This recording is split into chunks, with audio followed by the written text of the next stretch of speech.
Are you ready for the Star Wars? Well, it's already passed, but we're going to talk about Star Wear. We're going to talk about lots of cool stuff on Wearable today. Today, of course, we're going to talk about the Pebble Time. We've got HTC Vive. We're going to talk about some crowdfunding stuff and how they're refunding some money for a certain crowdfund. All that and a whole bunch more. It's the Star Wars edition, and it's episode of the triangular number, hexagonal number, centered hexagonal number, centered nonagonal number, centered cube number, and square pyramidal number 91. On episode 91 of Wearable Today. Brought to you by our friends over at CashFly. Go over to CACHEFLY.com for more information. And we're a proud member of the Maker community over at max.maker.com. Hey everybody, Jeffrey Powers here. There it is. Jeffrey Powers is here from Geekazine, Think Magazine, Put in a Geek. I am here. It's a nice, beautiful, warm, we got to put in our digs for the warm El Nino year holiday week as we get fast approach the Christmas holiday at the end of this week. And of course, as always, my cohort in crime, the Master Disaster, the Dev-On of Android, along with his bird, Mr. Luke Wallace. Hey, everybody. I'm here with Birdie. She's hanging out. She kind of does whatever she wants. But you can find me on Twitter at Luke Luca. You can also find me on Google Plus at Plus Luke Wallace. Or I'm on Instagram, Luke Luca, over there as well. Okay. And you had a fun weekend this weekend. We're going to be very, very brief on it because we're going to do the news and then we'll get back. We'll talk about it. You had a fun weekend as the Force awoke in you, and we got some footage on that. We're gonna do that a little bit later. But first of all, you got your cup ready. It's time for Big News, Little Arms. Suppose I should get the first article queued up here. Here we go. Give it a try. So, up first, the Pebble Time brand of smartwatches are getting a native health app built by Pebble itself. Previously limited to third-party apps, now you can track your steps and sleep with an app that integrates into the Pebble timeline. This will make the health stats much more visible, and Pebble Health will automatically set goals and give tips for a more active lifestyle. This functionality will be coming to the Pebble Time, Time Steel, and Time Round devices in the next firmware update. Whether or not it comes to other devices has yet to be determined. They will be receiving the timeline update, but not necessarily this health update. And there's no call for the Bam Bam time, is there? Not that I'm aware of. Okay. You know what I'm talking about, right? The Pebble time, the Bam Bam time. Not a Flintstones fan. Oh, I see. Yes, Pebbles was the baby on the cartoon show, The Flintstones. Yeah. Wilma! Bam Bam was her counterpart. Okay, yeah, we've explained it too much. Let's move on. Yeah. Okay. Just making sure I got the reference. No, I get it. So, the HTC Vive is one of the most anticipated 3D heads-up gaming devices in recent months. Now, they've made some huge breakthroughs, as Engadget reports on a developer forum where the manufacturer is very pleased on their recent work. And it said I am very pleased by my recent work. Recently, HTC announced that they would be pushing back the launch date to April of 2016, using the extra 6 months to provide a much better product, because we want better product. That's important. So, early reports have already given the technology high praise, and this new breakthrough should make the device more stable for consumer use, or computer use, one of the two, because, hey, we want stability, right? It's all about stability. Yes, it is. Okay. There you go. Moving right along. Next up, do you remember Magic Leap? Is that like Magic Jack?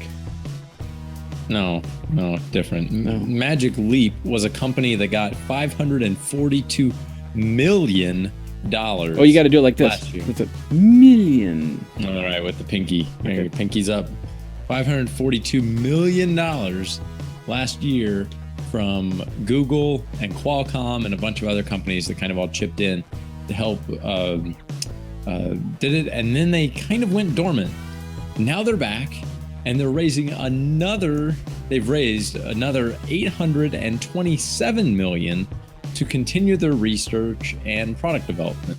The videos shown so far for the Weartech could have competitors scrambling. However, they first have to actually release a product. No timeline updates for the release have been given, but if you want to read more about this billion-dollar invested company, you can read more over at wearable.com. There you go. All right. That's the W-A-R-E-able. Yeah. Billion. Not wearable, how we spell wearable. So okay. Let's move on then. 2015 has been a breakout year for wearables, with smartwatches and watches fitness trackers almost becoming commonplace, and constant new announcements in the field of VR and AR just in the last 3 weeks. I'm going to CES, so I get all the CES stuff and companies coming out of the woodwork. It's cray. Forbes has put together a list of the biggest wearable news stories of the years. It might actually surprise you to learn that most of the items that were things that didn't really go so well. They basically mentioned lackluster performance from Apple, of course, with the Apple Watch, Google, of course, kind of figuring out where their Google Glass stuff is, and Android Wear, of course. And then, of course, Samsung, while companies like Fitbit stay totally on course.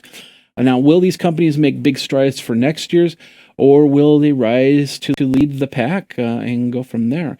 Only time will tell. And that is kind of side note here.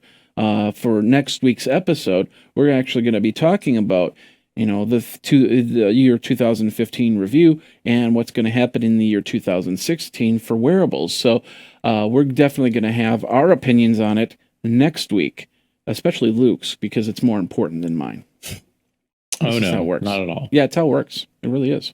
So, but anyway, if you want to read more on that, we've got the article. It's over at Forbes.com. And that is our big news, Little Arms. All right, where are we? We're going to move on to our next segment called Fun Me, which I just realized I did that all backwards, but that's okay. It's been 3 weeks since we've gotten back here, so we're gonna start really quick about this one. Cast AR sends refunds to most backers who didn't receive their units. The company raised over $1 million in 2013 for this virtual headset. Not only, and basically they were having problems getting the AR, the virtual reality out. Not only those who didn't receive a headset are getting refunded, the company will supply them with a headset when they're officially ready in 2017. And that's what the article over on Wearable.com was talking about. I don't remember hearing about Cast AR, but they must have made a big impact if it was $1 million for this very ugly, Tronish looking, 1980s looking set of glasses. Yeah, they are definitely not pretty. I do not think you would see that be real popular if they released it, just because people would say, it's too ugly. Now, fixing the styling of it's probably one of the easier problems to solve there. It's not a generally the technology is where all the challenges are. So they could probably hire someone to make it pretty and take some designs or crowdsource the designs. There's a lot of people that can come up with really cool looking designs. Oh yeah. I don't remember this particular thing, but yeah, it definitely looks like something out of the 70s, maybe. It looks like something, Luke would have worn it on Tatooine to look for the banthas. I don't know, or the sand Exactly. So, now, it sounded like that they had, some people got their headsets. Yeah, it did say that some people had already received some early versions of it, but they were going to be allowed to trade theirs in if they wanted to. Okay. So they definitely were trying to do the right thing, it sounds like, of giving people their money back and giving them opportunities to get the new versions when they are ready. Okay. And that's great. I mean, and you think about it, they got $1 million from all these people. And now they're giving that $1 million back. So they must either have a good backer behind them, and they must have a good game plan behind them. Because if they're waiting till 2017 to actually release a product, that they must have some sort of game plan, and they know that it's going to go in the right direction, so they can move forward in the right way, as opposed to giving you a substandard product and go from there. So I'm really excited to see what's going to happen with this. We'll have to keep an eye on that. Put that in your bookmarks there, Luke. We'll keep an eye on that and go from there. So done. All right, let's move on to the next one here. Another fun me. This is called the Omnate Rise. It's another smartwatch running Android, and it will include the 3G radio along with the complete Android 5.1 operating system, not just Android Wear. This makes the watch usable without any connection to a phone. So this is going to be the official smartphone watch, right?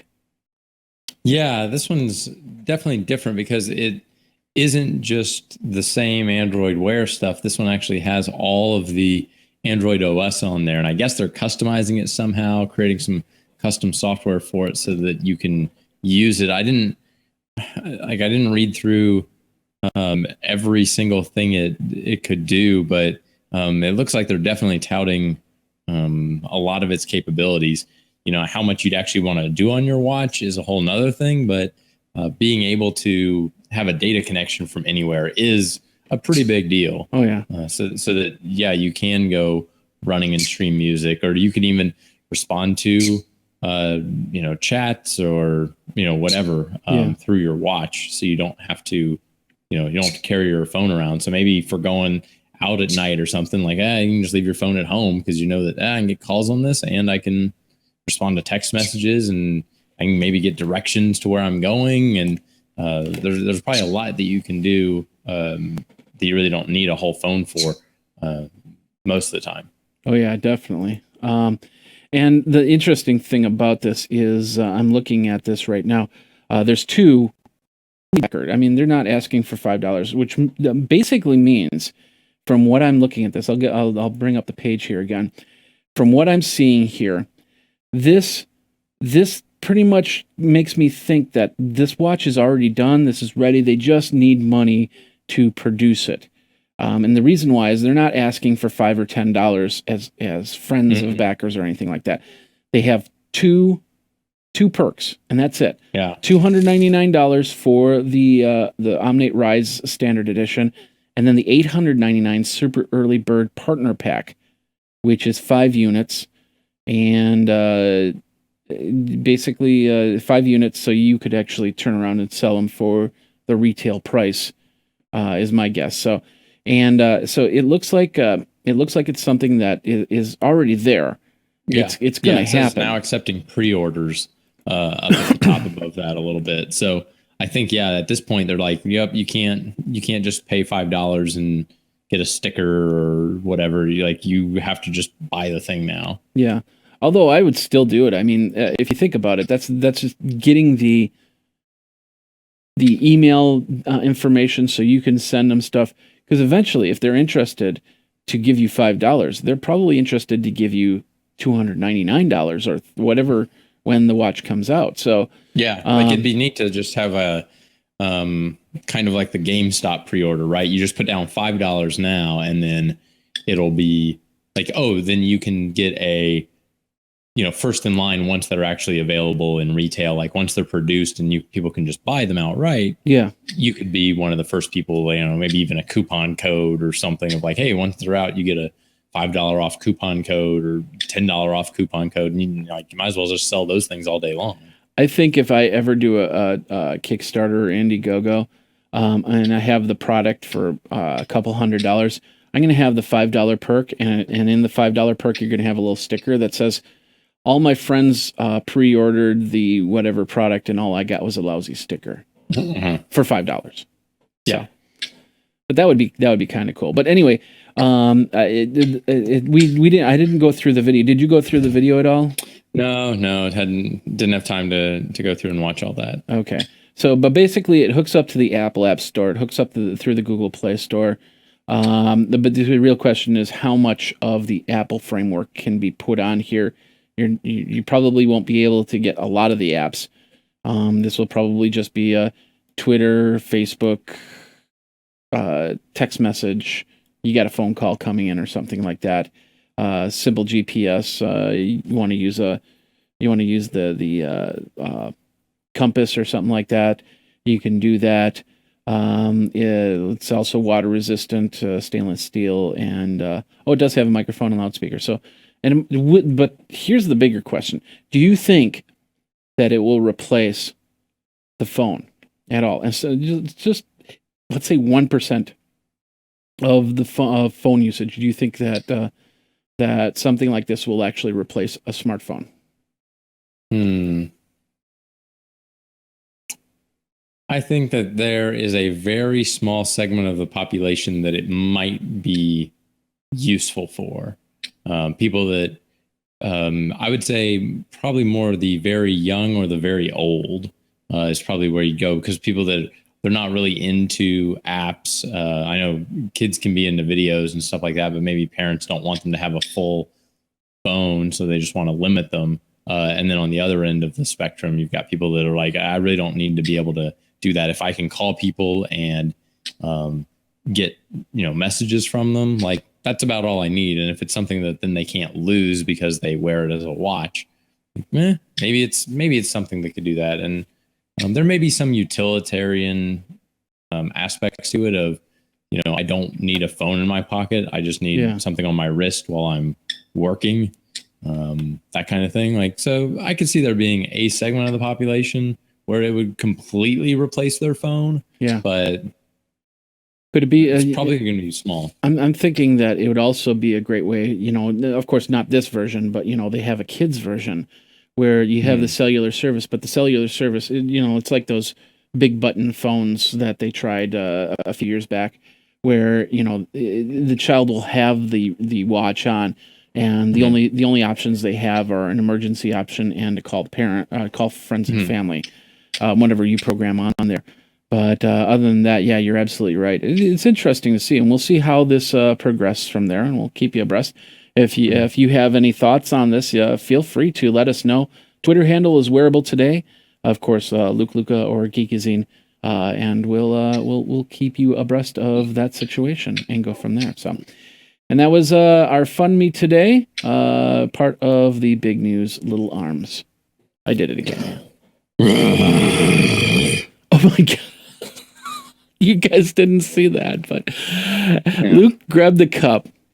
He went up to his mouth and he did the and Birdie looked like she was ready to actually do the same thing.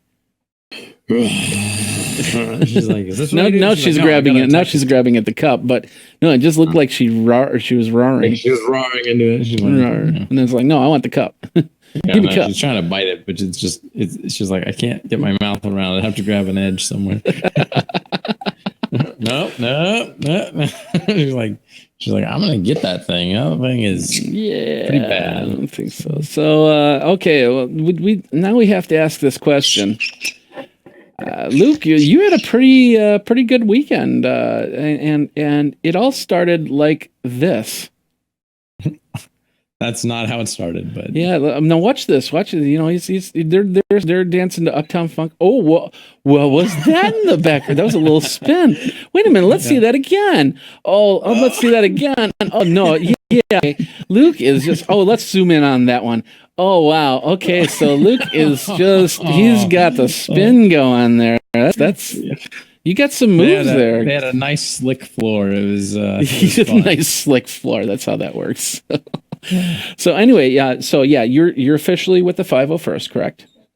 So technically, no. I'm with the Rebel Legion, which is the good guy side counterpart to the 501st, which is exclusively bad guys. So you think Darth Vader, stormtroopers, those kinds of characters are all in the 501st, whereas the Rebel Legion, it's actually the 501st Legion, and then the Rebel Legion are the good guys. Think Luke Skywalker, Princess Leia, Han Solo, those kind of guys. Okay. So so basically, you were out The Force Awakens. Now, first of all, just so you know, we're going to talk a little bit about the movie. We're not going to do any spoilers. I do have to wonder when the moratorium on spoilers are going to be done, because, I have some memes I really want to get out there, and some really good thoughts. But anyway, so you were actually at the theater for a good deal of the weekend, right? So I was at the theater. I was at two different theaters opening night. One was kind of the cool big theater in all of Dallas. It was the Alamo Draft House, and they only have one location in Dallas, and that's where all the news media went to for opening night. I don't know if that was because they're doing such a big event. They usually do big events for their movies, and they were going to have a lot of us costumed characters out there. There were like, I don't know, 40 costume characters. It was a big crowd, and so there was a lot of coverage of that. So I was on a few different television channels in some capacity. There's like, you could see me in the background. A couple of them I did interviews with. It was really neat. The newspaper was out there. Basically, everybody was covering that theater. Then I went, after a couple hours, I went to another theater, worked that for a couple hours, and then saw the movie there. Okay.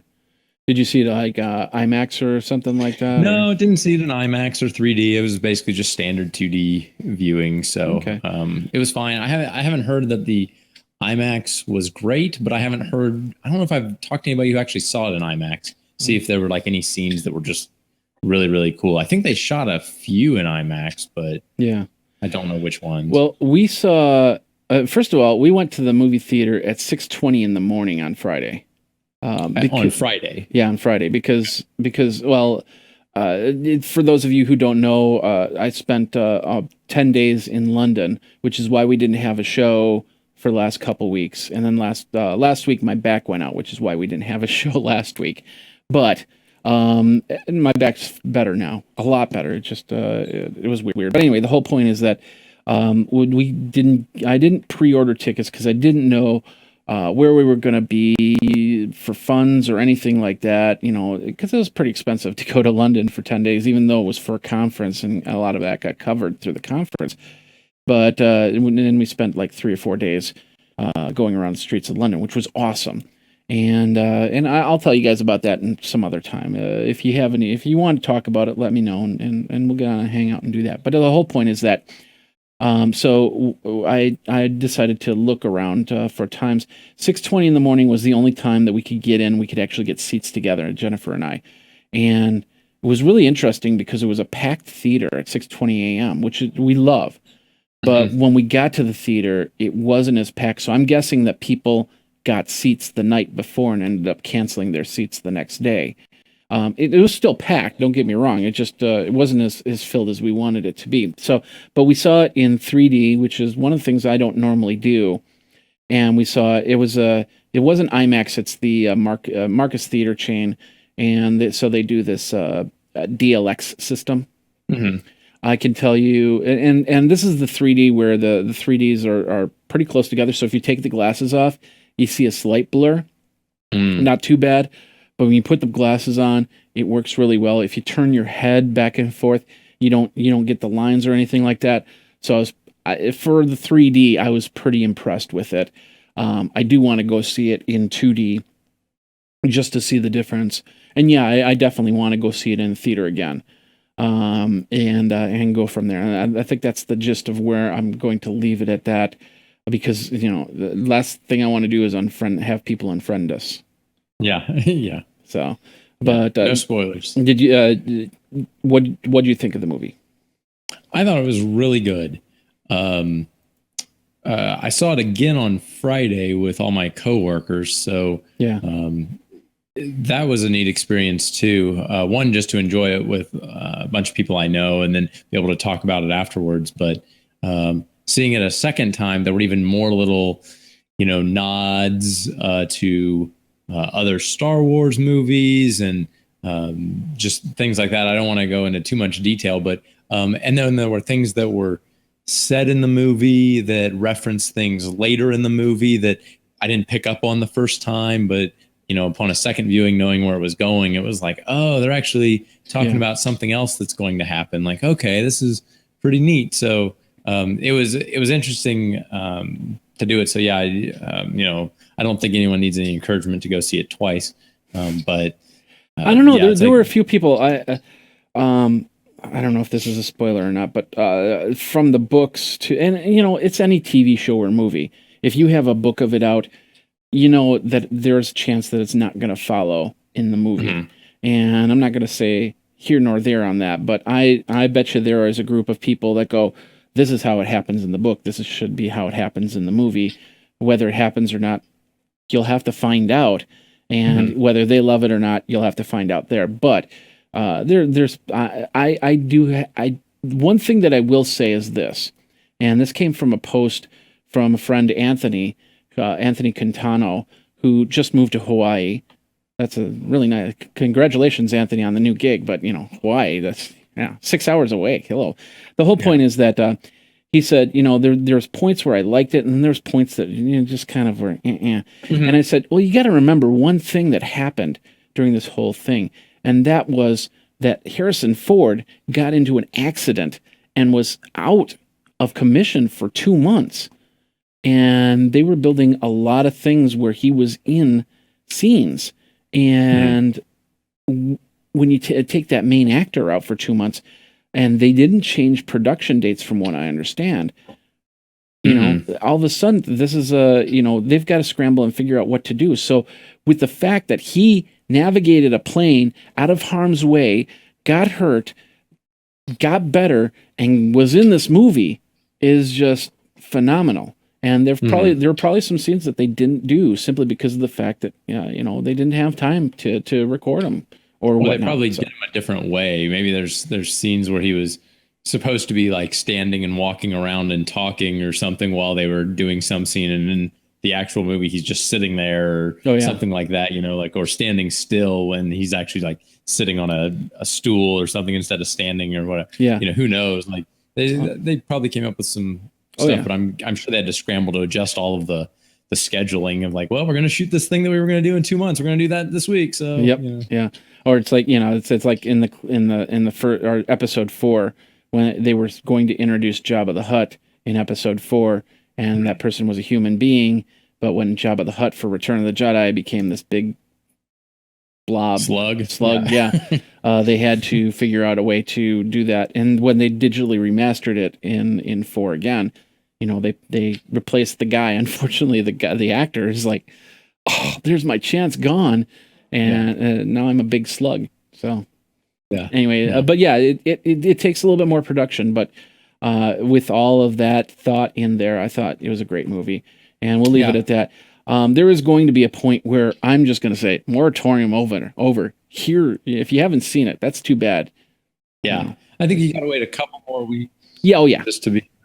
But yeah. Maybe after the end of the year or something, you give people through the New Year's weekend. Oh yeah, and then after that, you're like, well, okay. If you haven't seen it now, you've had a couple of different holidays. You've had several weekends, lots of weekday screenings to go to. Like at this point, if you haven't seen it, we're going, like, you can still say, okay, for the next 5 minutes, we're going to talk some spoilers. So if you want to miss it, skip it. But I don't think you have to be as careful, but you got to give it a few weeks at least.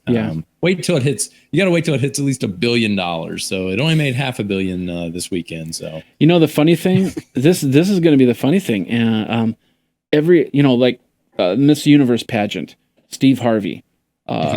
Mispronounce it. The thing is, the memes were hitting like left and right after that. I have not seen a meme, and there's probably some thread out there that does have memes. I'm sure there's a place where it's like safe and people are posting all of these things. Exactly. But there's got to be some sort of record on holding back the spoiler memes. That tells you how much the internet likes Star Wars. Yeah, they're like, well, we really don't want to ruin it for people. I mean, we hate everyone and we make fun of everything and we'll criticize everything you do, but we really don't want to ruin Star Wars for you guys. It's like, wow. Oh, no. You see, they might be trolls, but Star Wars fans are like 3,000 times bigger than that. The trolls are scared of Star Wars. They'd be like, fans. we crush you in one thumbprint or whatever. Yeah. And that's it. So I think they're just saying, okay, we'll let them have this because we know that if we push that envelope, we're not going to like the result. And because how many real hacker geeks are there that are Star Wars fans? And it's huge. Exactly. That's one of the things I said that actually they put into one of the stories was that like Star Wars is such a huge part of our pop culture. Like it just permeates everything. Like everyone knows it. I mean, there are people out there who are like, oh yeah, I've never actually watched them, but like 95% of people like know Star Wars, at least the basics. Like they don't know everything, they're not huge fans, but most everybody has seen those movies and like grew up watching. Or maybe not grew up on them, but like have watched them enough over the years because they've been around for 30 years, right? 40 years almost. And it's, so they're just everywhere. Like everybody knows it. And I can tell you when I saw the first episode 4, and it was in the theater. It was actually drive-in movie theater. It doesn't exist. That place doesn't exist anymore. It was, we went to the drive-through or drive-in. We saw, I don't even remember the other movie, and then Star Wars. And of course, I was only 6 at the time, 5 or 6. So I kind of fell asleep part way through them because it was it was the second movie of a double movie, and then usually during the summer, the sun starts to set at 9 o'clock, so the Star Wars doesn't show up on the screen till 11 o'clock. So, that's my memory of Episode 4. Did you see it in the theater at all, or?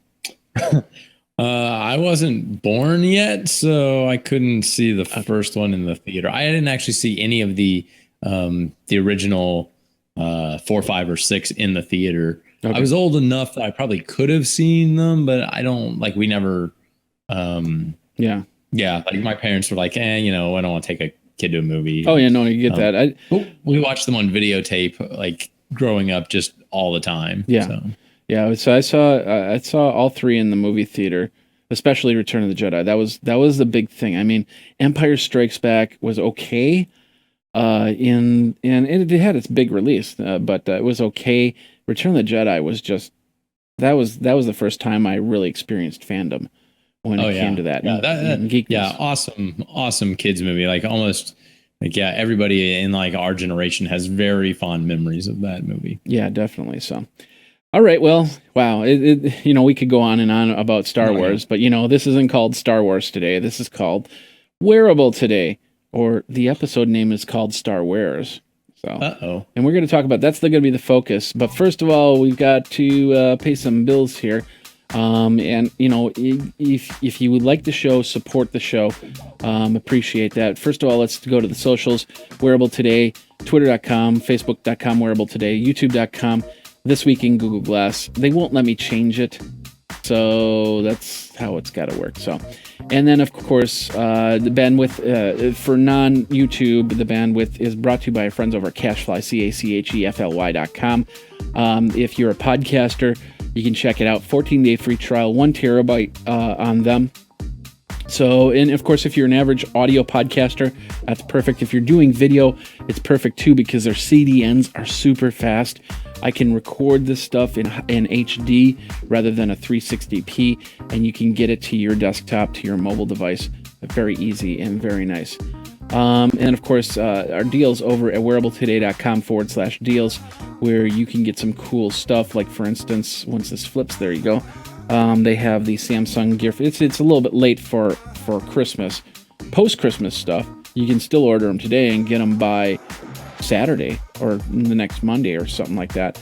But the Gear Fit smartwatch at $70, those Dubs acoustic filters, perfect for mowing the lawn, perfect for going to a concert. And they're only $18.90 right there. And of course, this will fluctuate as time goes by. You got the LG watch, you got the Pebble Time, which is at a pretty good price, and a whole bunch of other cool wearable tech stuff. You can check that over at wearabletoday.com/deals, wearabletoday.com/deals. And then you can always leave a tip over at paypal.me/Jeff Powers. And of course, I'll give a 1% to Luke over there. So, And go over to wearabletoday.com, the hashtag being Weartech. But of course, you can also do this, and I'll let Luke talk about this one. Oh, yes. You can go to biglettershirt.com. I am the owner, founder, creator, and inventor of Big Letter Shirt.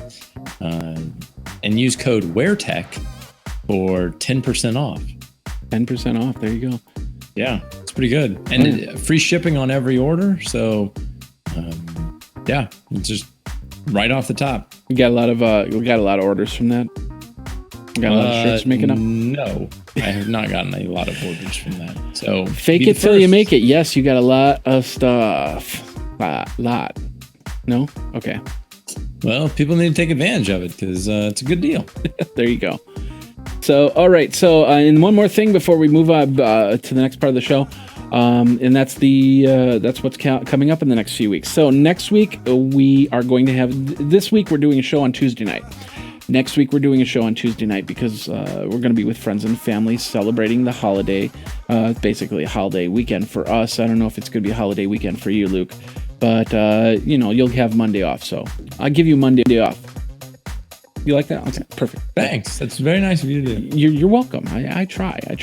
So anyway, so then we'll have a show next Tuesday. We're not going to stream the show. We're just going to do the recording and then post it on Wednesday morning, Wednesday afternoon, something like that.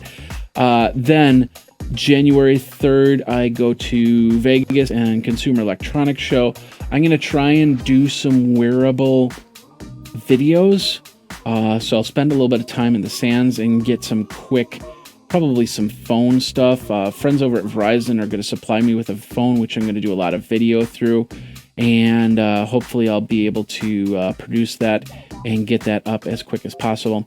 But and I'll do some stuff for Wearable today. And then, so the 4th, we will not have a show. I will be back on the 9th, which is that Saturday, which means that following Monday, unless, Luke, you have any commitments on the 11th of January. I don't think I do at the moment. Okay. So technically we'll have one show next week, and then of course we're going to take a small hiatus because of that and go from there. So but definitely tell your friends, your friends' neighbors, your friends' dog to watch Wearable today. Get it on their smartphone, get it on their smartwatch, get it on their Google Glass if they still have Google Glass, get it on their, their iPad Pro, get it on their, their old Lisa if they have one, or Newton if they have one, and go from there. We'll have some fun. Why are we at 100% CPU usage? Hopefully this new Hangout, there's a new Hangout window, which is in beta, and I think this is just maxing out my CPU usage, so hopefully we won't have a lot of skips and stutters off of here. If we do, I'll have to figure out a new way to do this. Always have to figure out a new way, so... But anyway, let's get into, first of all, we're going to talk about this right here. And some of you have been wondering what I've been wearing, right? Oh, yeah. Have you been wondering what I've been wearing? Thank you very much. This is the Scotty Vest Sev 8.0 Fleece. Now, I got it a few weeks ago. A couple months ago, actually. And, of course, the idea was to wear it to London with me, which I did. And it was a great jacket to have because 19 pockets in the fleece. It's part of the Sev system, which is actually a 2-jacket combo. You can buy the fleece separate, or you can buy both jackets, which the outer jacket is like... I remember having a dual jacket system in the 90s, which I wore all the time. I probably still have the jacket in the closet there. But basically, you unzip it, and then you take the outer shell, and then you zip it up using the same zipper. And then you have like basically 39 pockets. But I just have the fleece, 19 pockets in all. So you see a couple pockets out here for simple stuff like phones and stuff like that. Then you have all the pockets inside the coat, including one pocket that has, I don't know if you can see that, it has a little red area to it. And you unzip it, and there's like some, see if I can do this, there's some gold or something.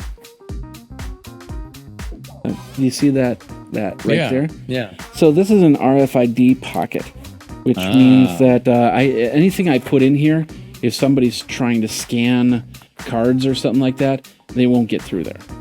And even with just the outer like that, it can do some protection. So basically, while we were going to London, the passports were always in that pocket. The credit cards were always in that pocket. And especially, this is the one thing one thing I always hate when going through the TSA is you put a lot of stuff into those little baskets, so they see what you have. And if I can put my wallet and my phone into this jacket and then just put the jacket through, they don't know what I have. And I can put my iPad in here. If I have an iPad mini, I can put my phones. There's the pockets. There's 2 of them on the side here, which are clear pockets. So I can actually put my phone in there. It's got a little touch screen. And as you can see, the headphones, the earbuds, so I can actually listen to my music from there. And a lot more. And of course, I also have the sleeves unzipped off of here. So I'm just using it as a vest because it's nice and comfortable and warm. And so this is the whole Sev 8 system. I'll get you to the page here, which I have loaded up. And so basically, just the fleece, $170. If you want the whole jacket, which is 39 pockets, it's $300. For some people, that's a little pricey, but you get a lot of cool stuff. The one thing I don't care too much for is the big plastic zipper right here. I know it's going to break eventually, but there's warranty. You can call their customer service and talk to them about it. But man, it was awesome. There's even a pocket. A little secret, we went to Star Wars. They have Pepsi products at the theater. So, and even with the Diet Pepsi, that's got the aspartame to it, and I've been drinking Diet Right Cola, which doesn't have the aspartame. It has the I think it's the stevia. I can't remember which one it is. But anyway, the whole point is, it's 0 calories, 0 carbs, 0 sodium. And so I got these little 20-ounce bottles. There's a pocket inside this pocket. There's actually a little elastic piece inside this one of these over here. And I can put my bottle in. And I walked into the theater and I pulled out my soda and I put it on the seat, which they have the recliner seats, so they have a little cup holder on there. So I got to see Star Wars and drink the soda I drink nowadays. So, but yeah, this is pretty cool. I highly recommend it. I'll have a full video on it over on geekazine.com. So you don't have any of these. Do you have a jacket? I don't have a really cool vest like that has all the pockets and stuff. So. You should get one. Yeah, it seems really kind of handy, especially if you're going someplace like that. So yeah, I mean, I even have a pair of sunglasses in here somewhere. Where are they? I think they're over here. They're also labeled. It says, okay, this is the sunglass pocket. So, and I got not only sunglasses but this little cleaning cloth, so I can clean my sunglasses and then go. Hey, how you doing? Nice. Thank you. So, and then of course I got to wave the little flag, a little bib or something like that. I don't know. So anyway, it's pretty cool. Pretty cool. All right, well, let's move. Are you done with this? Are you done? Yeah. Okay. Yeah. All right. Let's move on here. Let's get cool and let's move on. And we're gonna talk. We're gonna talk about. I'm just loading this up really quick. So the main focus of the week. Come on. There you go. So we have. Did I call up the one? There is. Where is it? I didn't call it up right. Hold on a second here. Sorry about that. Come on. Stop it. There you go. We're called the Star Wars Wearable. Here we go. Star Wares. Oh, that is okay. I get it. And I mainly found this. It's called the dented helmet. What? Looking around, just waiting for something to happen. Yeah, whatever. Let's see you do some of this stuff. Everything that I have to do. Hey. Anyway, so this is the dented helmet. If you're with, you said it's not the 501st. What's it called again? The Rebel Legion. The Rebel Legion. So you basically have costumes that are made as close to the movie as possible, right? Yes. So what's that's the goal? Is that the official way to get into the dented or into the 501st Legion or the Rebel Alliance or? Yes. I'm going to talk about those a little bit later in this, but the Okay. basic idea is you have to make a costume that is very screen accurate. Exactly how screen accurate it has to be varies from costume to costume, and what details you have to have vary from costume to costume. Okay. So let me ask you this question. Are these stormtroopers screen accurate? They are all members of the 501st. So Okay. yes, they are. What about the DJ? Is he screen accurate? No, he's just the DJ for the morning show. Okay. He's Okay. not, he was just there. He's He's just always there. there. He's just there talking about the Uptown Funk gonna get to you. Yeah, he just plays the music for the bumpers and that kind of stuff. Okay. So anyway, so you have the dented helmet here, which is a great forum that where people can ask questions. And it got me to thinking. We haven't really talked about Weartech, where basically wearable tech that becomes. When they talk with the Star Trek stuff, the tricorder becoming real and stuff like that, and Star Wars stuff. Also, eventually there's going to be a lightsaber being made, and that's going to be very accurate, not some big long stick like you had in that clip there. So that's where Yeah. we're getting a few of these ideas from the dented helmet. So we're gonna start out. I think, am I the first one to start out on this? So Yeah. Yeah, you're up first. okay, I'm up first. So let's. That was your first one. Which one is that? The dented helmet. Like Oh, the you're dented on. helmet. Oh, okay. So now it's you. Okay. Yeah. Okay. So another site that I've been using a lot lately is tk409.com, which actually has a lot of stuff about many different Star Wars characters, a lot of how you do it yourself. But the site I've been using, the kind of the one page on there that I've been using a lot, is the one for the C3PO parts. And it's tk409.com/C3PO parts. And it links to, there are forums that it links to where people talk about how they're painting things, how they're like all the stuff that they're doing with these parts that people sell. And there's 3 or 4 or 5 different people that sell the various parts that you can use to make a full C3PO costume. If you only need some of the parts, you might only have to talk to a couple of different guys. But you can see here that the goal is to make these as screen accurate as possible. And these guys have gotten a hold of actual props used in the actual movies and compared them to the ones they've worked on. And they've even taken casts of them and then made molds and adjusted the molds to try to make it so that when they, make up mold, when they mold something from it, it ends up being the same size as the screen accurate one. It's where I got my parts so far, and where I'm going to continue to look for parts. I haven't found any other suppliers that have anything that looks as accurate, but it's it's a really good resource. And there's even stuff on how you do the wiring for the lights in the eyes and the sound system that you use for talking. Okay. Cool. Well, my technically my first one comes from the dented helmet, and this is it looks like a pair of headphones from 1995, but the reality is this is what's called the Lobot headset. Now, if you don't know what Lobot is, because he was in the movies, but he really wasn't explained. When they were on Bespin, the Cloud City, right? Yeah, the Cloud City. I had to think about that for a second. There was this one guy, bald guy like myself, with this headset on. He was like playing on the computer, and that was Lobot, and they had these headsets on, and that was one of the really first times I was super geeking out. I don't even know why, because it was just like kind of this passing guy, but there's a lot of fans that are big Lobot fans. And so they've recreated the Lobot headset. I'll give you another picture here. No, that's a blurry picture.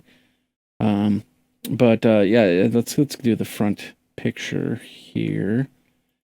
So as you can see, it's more than just a set of Bose headphones. in there. There's a lot of there's lights and there's bits and pieces because these headsets were part of the person. They weren't. It wasn't something you take off. It was something that they had grafted on them. And I didn't somebody get one of them got pulled off the guy. And Not that I'm aware of. Maybe I'm thinking of something else. Yeah, maybe something else. But yeah, there are a few people that cosplay as Lobot in the Rebel Legion. He's considered a good guy. And so there are people that do that. And yeah, like you said, it's a maybe surprisingly popular character just because he actually did a lot to save the day. Honestly, he was because he had those implants, they could what's his name? Lando could send him a message basically through his smartwatch and, kind of wake him up and tell him, oh, here's what you need to do. So, yeah. So that means that they were some sort of a robot. Yeah. Well, I think Lobot, that kind of makes sense. Cyborg? Yeah. Lobot. Some sort of implant. Yeah. Yeah. No, Lobot. Lobot, robot. Yeah. Light bulb just comes off. That's how that works. So, all right. Next up is you, Stormtrooper How To. Yeah, so there's a very popular site called whitearmor.net, and they have a Birdie just flew in the microphone, by the way. Yeah, sorry.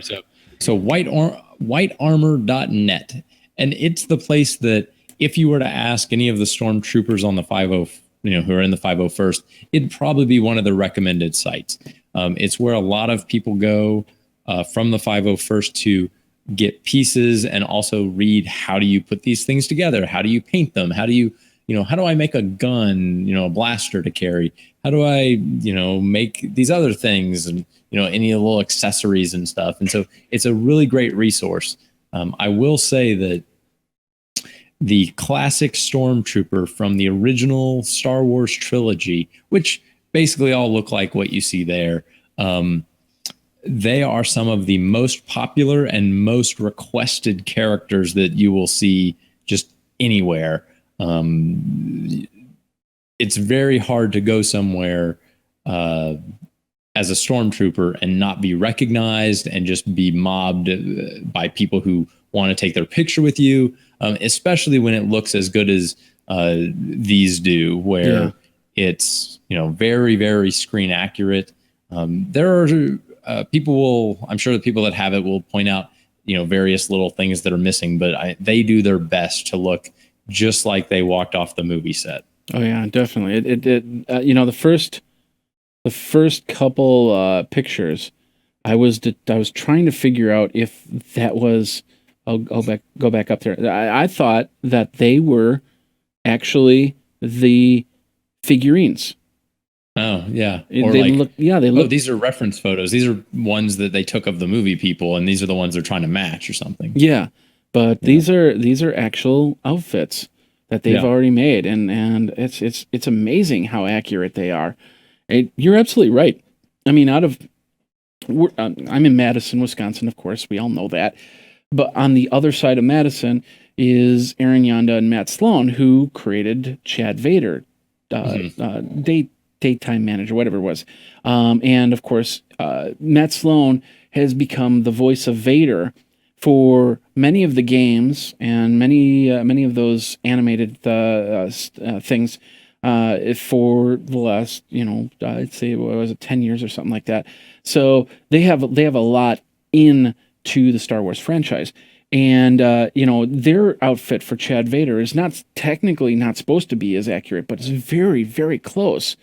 And I remember I shared a cab with them back in 2012 in New York. And, they had it in a nice big Pelican case and stuff like that. But it's just amazing the detail that they put into it. And it wasn't, it was as accurate as possible, but, not to the point where these get. And it was just crazy. So, and that's pretty cool. I'm and especially now with the new Stormtrooper masks, changing the way, I'm guessing, there's going to be more people that will want the Episode 4 Stormtrooper as opposed to the Episode 7 Stormtrooper, right? The classic Stormtrooper, people thought that when the prequels came out, they thought that those clone troopers that were introduced in the prequels would become much more popular, and like, oh, no one's going to want the old stormtroopers. They're always going to want the new stormtroopers. It turns out that wasn't the case. People really like those classic ones. It's the one that everyone just immediately recognizes as like, yes, that is Star Wars right there. Those are the guys. And so I don't think that they'll ever completely fall out of favor. I think these new ones will definitely be popular, but not like the old ones will never go away. Oh yeah, definitely. And yeah, so that's pretty cool. Yeah. That's pretty cool. Moving on. What do you got next? What I've got, I've always been a humongous fan of Boba Fett. And I remember I thought I was in heaven when, we put the 12 box stops together and sent in for the Boba Fett, because it was supposed to have the spring-loaded rocket coming out of the back. And then I got my Boba Fett and they glued it in because, I don't even think it went out in production. There's only a couple that actually have the rocket come out. But the whole thing is Boba Fett was always one of my favorites. So, and, the Boba Fett, it's been played, I'm trying to remember the character's name. It was Jeremy Bullock that played Boba Fett in the movies, and I'm a big fan. But anyway, so one of the things is the jetpack, and they've had a couple jetpacks. This is the modified Z6 jetpack. He wore it in Star Wars episode 5 and 6, I think it was. Yeah, or maybe because there was another jetpack. Maybe it was just 5 that he wore this in. Yeah, I'm not sure if it changed between 5 and 6. I'm not that familiar with that costume. Yeah, but anyway, this is a nice setup. Of course, it's not really there's no tech to it. It's just basically a prop. So it's not going to fire up or it's not going to light up. But you could definitely put some lights on it, some LEDs on it, if that is what the jetpack goes. And of course, the big rocket, and that's the other thing, is they could actually set that rocket to do some sort of launch. But in this case, this is over on Laughing Squid, shows you how to build one of those if you want to do the Boba Fett costume. Now, question for you: you're doing C-3PO. Is it harder to do Boba Fett? Would you think, or is it harder to do the C-3PO? Because there is some cloth in the Boba Fett costume. Yes, the Boba Fett costume has a flight suit underneath. I've seen a few different ones. There's a couple of guys locally who do it.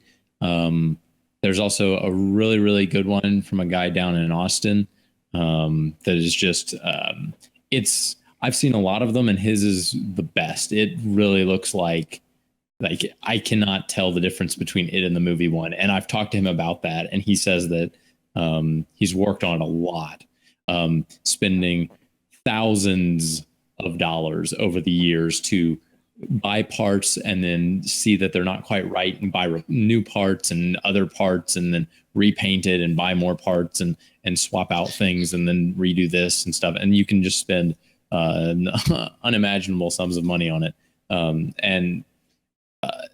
So yes, I'd say that Boba Fett can be more complex because the actual number of pieces, like the little greeblies that are just all over the place, number in the hundreds. There's like a couple hundred pieces in the Boba Fett costume. Wow. Whereas the C-3PO costume, the hardest part of it particularly is the chroming, getting a metal look to it. But maybe we'll talk about that a little bit later. Yeah. But yeah, like the Boba Fett one is right up there with one of the hardest ones to do very well. It's not too bad to just do it, good enough to get in. There are definitely standards for it, and you have to, have all of those pieces, but you don't necessarily have to have the paint job exactly right and the dents exactly right and the little extra pieces exactly right. But if you do, it just looks amazing. That's cool.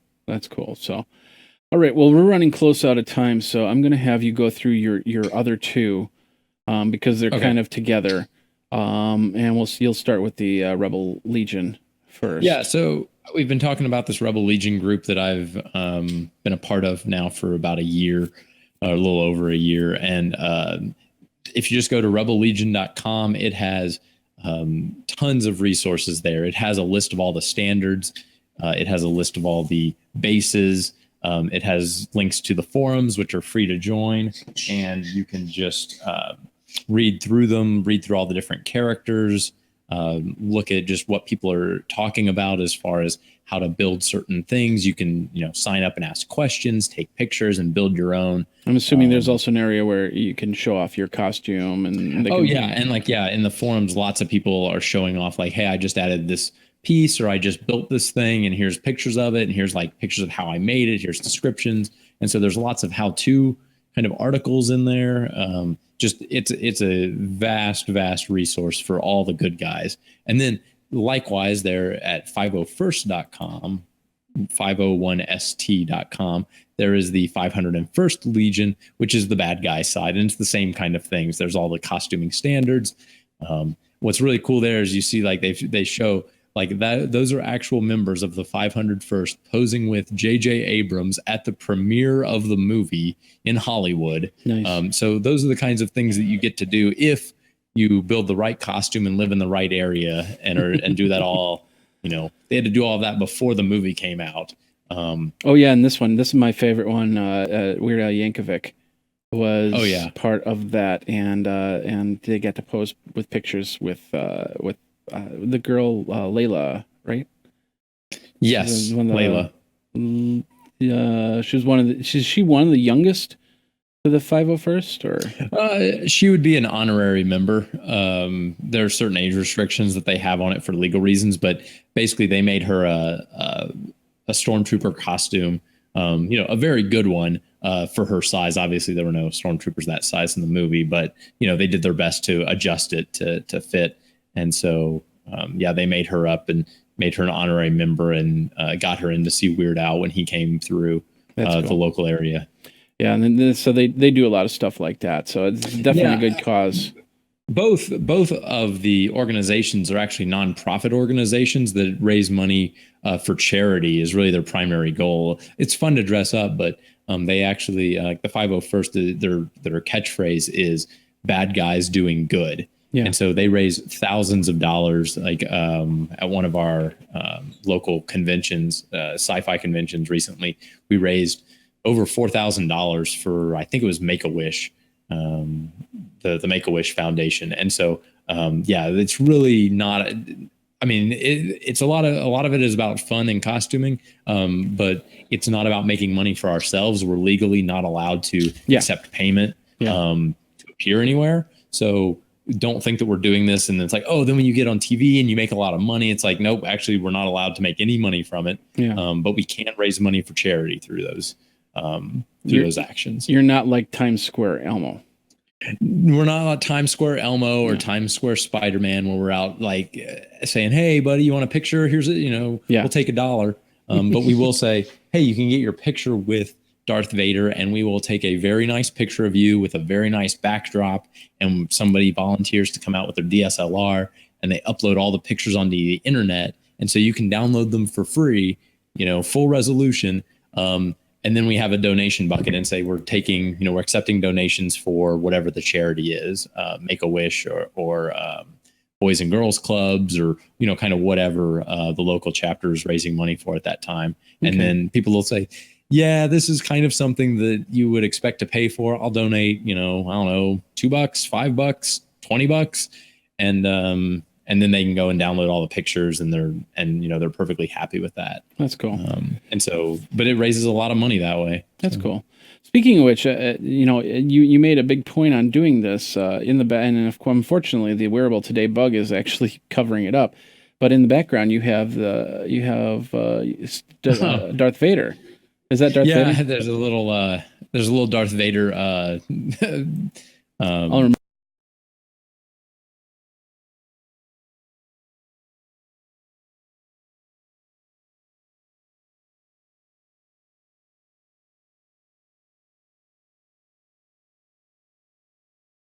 Stand up there. So okay. It's that one of the like I'm starting to get more Star Wars stuff. I think this year for Christmas, there's going to be a lot of people getting me Star Wars stuff just because they've seen everything I've been doing over the past year. So that's cool. That's cool. And of course, we're running out of time dramatically, but you have your C3PO outfit. We'll have the link in the show notes because they're all YouTube videos anyway. Showing how to do that. I've been working. We talked about chroming C3PO. I've been putting together videos of that entire process, every single step. I may go to a new process as I learn more, but I'm at least documenting everything I'm doing. So yeah, check that out over on YouTube. My channel is Luke Luca 2. And we'll have the link in the show notes. So yeah. Finally, really quick, not really wearable tech because BB-8 is not a wearable device, but the big fan, you know, when Sphero came out with the BB-8 little remote control dolls, which were 1/8 the size, I think it was, or 1/4 the size, something like that. Some people said, well, that's not acceptable. And some people saw, when they first saw the BB-8 running across the sand, going, I could do that. So this guy is called Corey Pachoni or something like that. Yeah, I think he's over in Europe. And he said, I'm going to try and recreate this. And that's basically that little GIF right there is what he had to go on. So he basically created a BB-8 using that. It's very accurate. They have a video on this page. Awesome. So when I saw that, I was just like, this is awesome. And of course, it's pretty life size. Which BB-8, there is a scene. I don't think this is a spoiler. There is a scene where they have BB-8 next to R2-D2. So BB-8 is probably about a little bit more than half the size of R2-D2. Would you say? Something like that, yeah. Yeah. So it's not a big robot by any means, but you know it's bigger than the little Sphero balls, which are great because I just saw them over at Target for $80, and they started at $150. So they're dropping in price, which is really cool. So, and there's a whole bunch more. I mean, we just hit the tip of the iceberg on this, and as Luke talked about, because he's pretty into the whole. I guess, would that be LARPing? Yeah, it'd still be some sort of LARPing. I think it's called cosplay when you're not.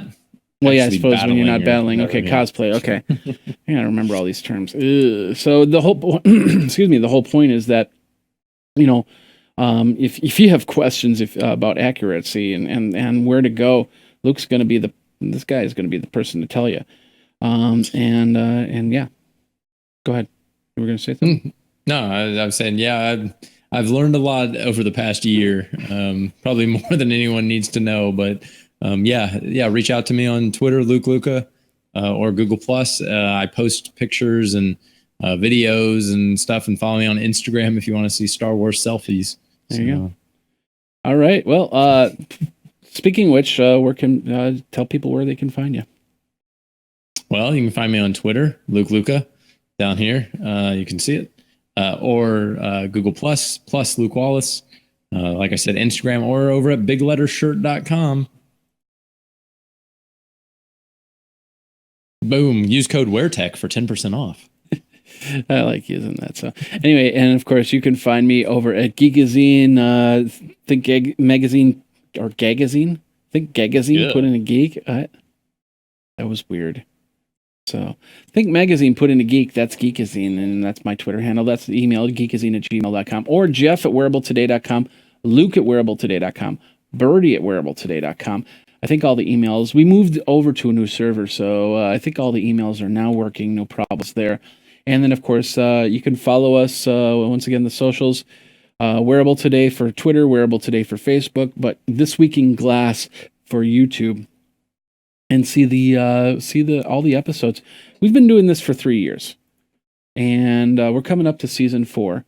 And so you know, this has been a lot of fun, Luke. I'm you know, we're gonna have our 2015-2016 episode next week. But thank you very much for being a co-host on the show for such a long time. I appreciate that. Oh, and thank you for organizing all this stuff. I know you do a lot of the hard work of setting everything up and doing all the post editing and stuff like that. So I really do appreciate that. And yes, this is a lot of fun. Yeah, definitely. So, All right, once again, show notes. Next week we'll have another show on Tuesday night for Wednesday consumption. We probably won't live stream it. We'll start back up on the live stream probably in mid-January. I think the next episode will be January 11th after the CES break. So, but anyway, you guys, for those of you who celebrate the Christmas holiday, everybody be safe this whole Christmas holiday. I know there's a lot of drunk driving issues. There's people with depression. It's a horrible time for them. So just be safe. Take it day by day. Wake up with a smile. And if you want me to send you a Christmas present, I'll do it.